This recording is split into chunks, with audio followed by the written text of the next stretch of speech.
5 seconds to go.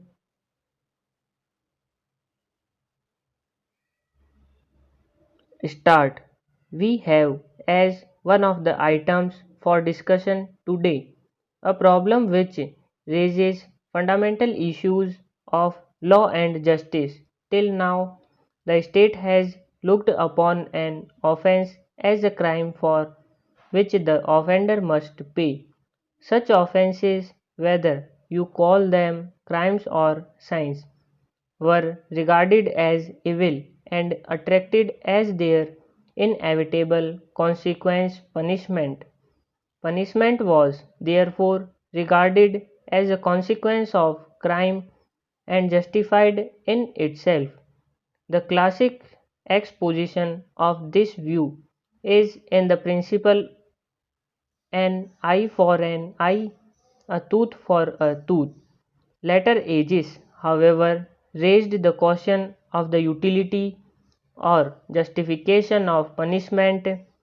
Critics arose who asked how a murdered person benefited by the slaughter of his murderer.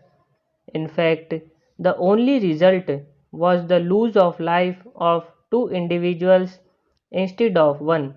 Punishment were therefore sought to be justified on grounds of its deterrent character, but even this did not satisfy critics who pointed out that, as a matter of fact, punishment did not deter. A new school of thought arose which approached the problem of punishment from the point of view of reform of the offender. Instead of a retributive theory of punishment, we thus find the emergency of an educative and reformatory theory of punishment. This dispute between the different theories of punishment has not yet been settled, but on one point there is almost agreement among both theorists and practical men of affairs. All agree that in the case of juveniles there must be a change of outlook with regard to punishment. For one thing, young persons without maturity of judgment cannot be held fully responsible for their actions. For another, experience has shown that confinement of such juveniles in jails confirms them into criminal. In fact, children who may have committed some crime through want of knowledge or on the impulse of the moment become habitual criminals if they are once sent to jail.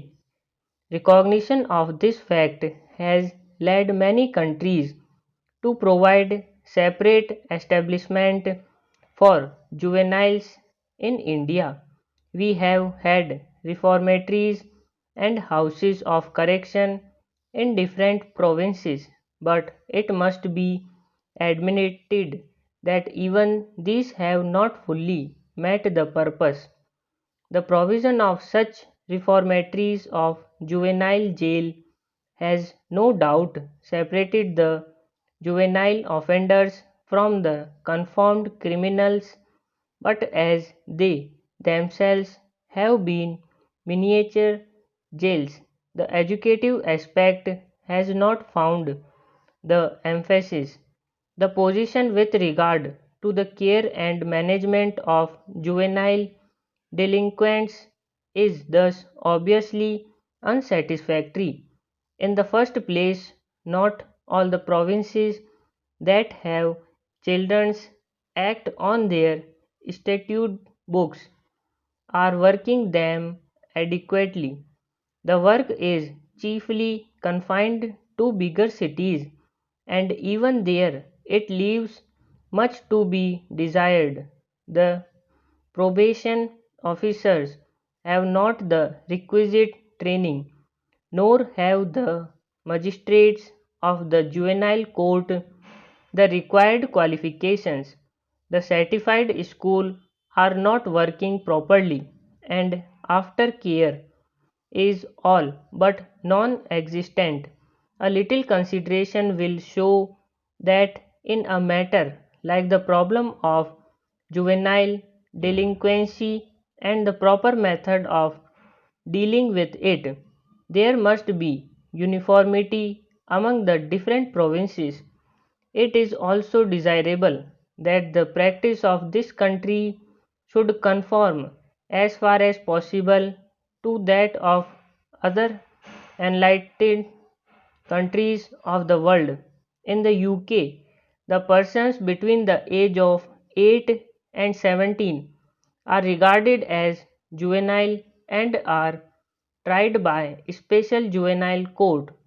Panels of magistrates are selected from justices of peace and, according to present regulations, these panels consist of 2 or 3 persons selected every 3 years.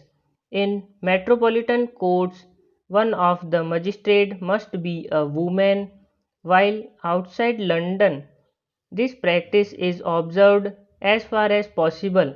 The administration of the court is under the Home Officer, but special advisory committees were set up in 1910 in order to make the attitude of the administration more progressive. In the past, punishment for the juvenile delinquent was in proportion to the gravity of the offences, but in recent times the trend is towards the reclamation of the future citizen rather than the punishment of an offender. The changeover from punishment to education is almost complete in the USA and in some of the European countries. In the USA, the upper age limit for juvenile delinquent is 21.